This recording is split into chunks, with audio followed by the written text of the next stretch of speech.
Hi everyone and welcome to today's video.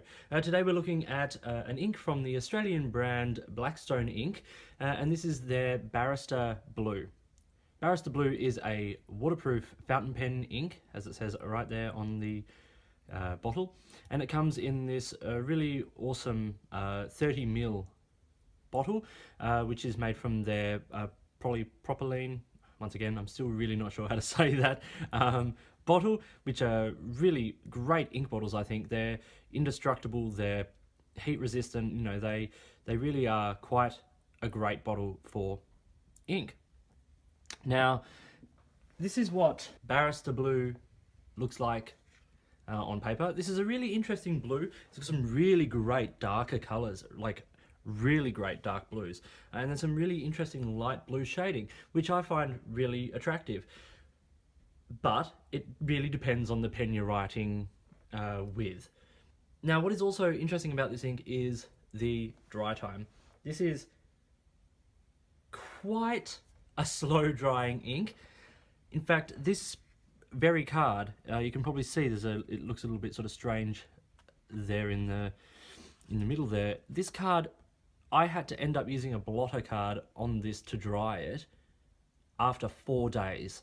In writing from a pen, it does take a bit of time to dry, obviously not quite that long, but we're still talking, even with a fine nib, like you'll see in the writing sample, it'll still take up to a minute, depending on the paper, to dry properly.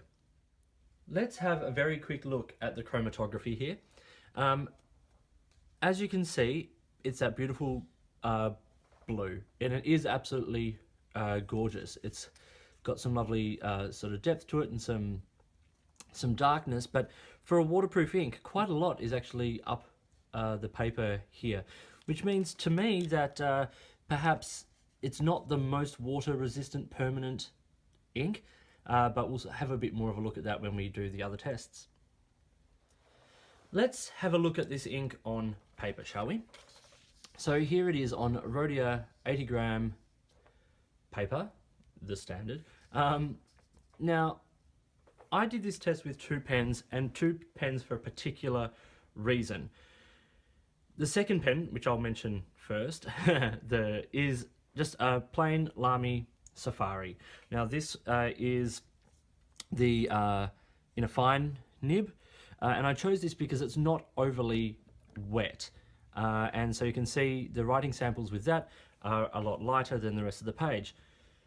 The first pen, the main pen I used for this test, I chose because it is possibly the wettest pen combination, nib combination thing that I own.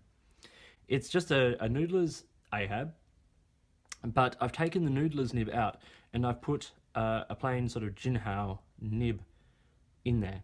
But what I've done is I've tuned this nib to be very wet, and of course with the feed designed for a flex pen, it lays down a huge amount of ink. And the reason I did that was because I wanted to show just how dark and beautiful this ink can be in a wet pen, but also it gives some nice shading, but also for that dry time. If we just have a quick look at that. So over here I have the dry time with we'll start with the Lamy, and it's at 60 seconds there, it's still a little bit sort of rubbing off. Now, 5 minutes with the Ahab, and I'm still getting a bit of smearing, which that's seriously laying down a lot of ink, but it's also as I said, a very slow drying ink.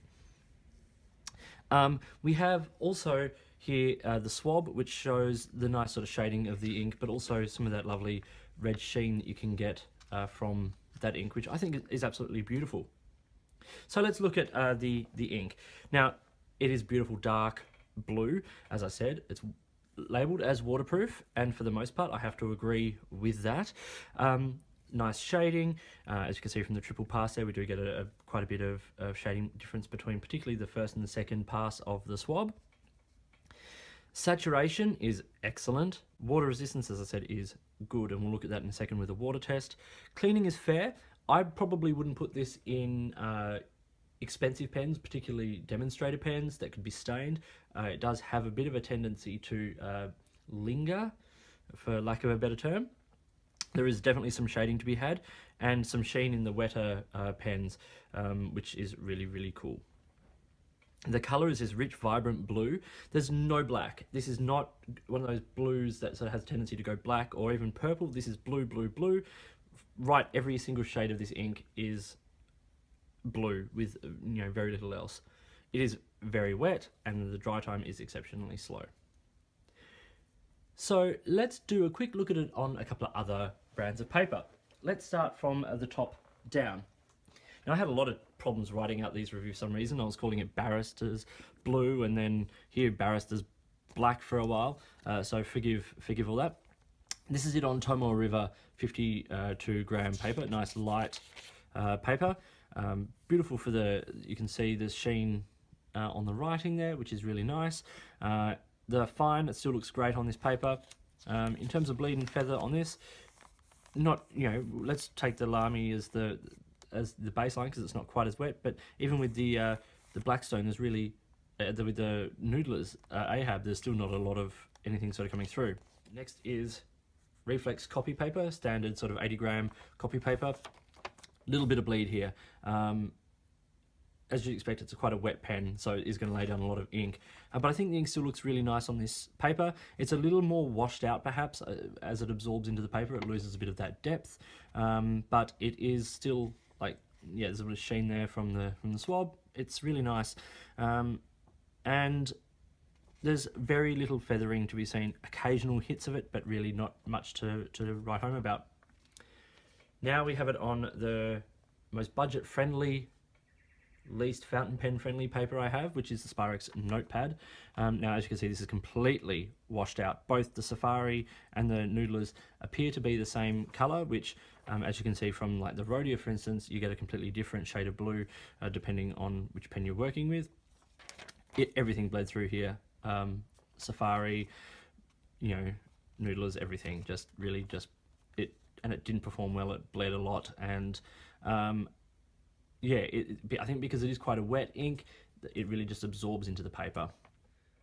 Let's talk about the waterproof nature of this ink now. Here I have a plain wet cotton bud, and we'll just run it through here.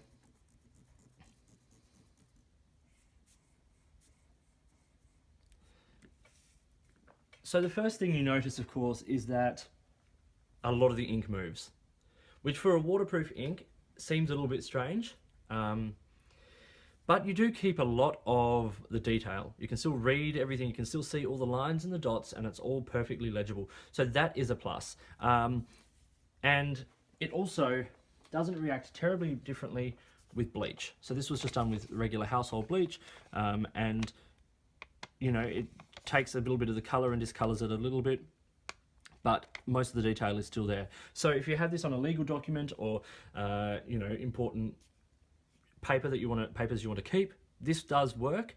It's not like the Barrister Black, which I've reviewed and I will link down to below, which basically doesn't move when water touches it. This does move around a little bit, but you do keep a real good sense of what was there originally. So back to the tests here, we get bleed. There's a lot on anything that isn't fountain pen friendly, is what I've put there. And feathering on low end notepaper, yes, and even with the fine nib pen. I've just done a couple of little comparisons here of ink that I think matches up, well not matches up, just for comparison's sake. So we've got the Blackstone Barrister Blue, then we've got Noodler's Bay State Blue, which is another heavily waterproof, bulletproof ink that stains everything. As you can see, it's a lot more sort of vibrant blue.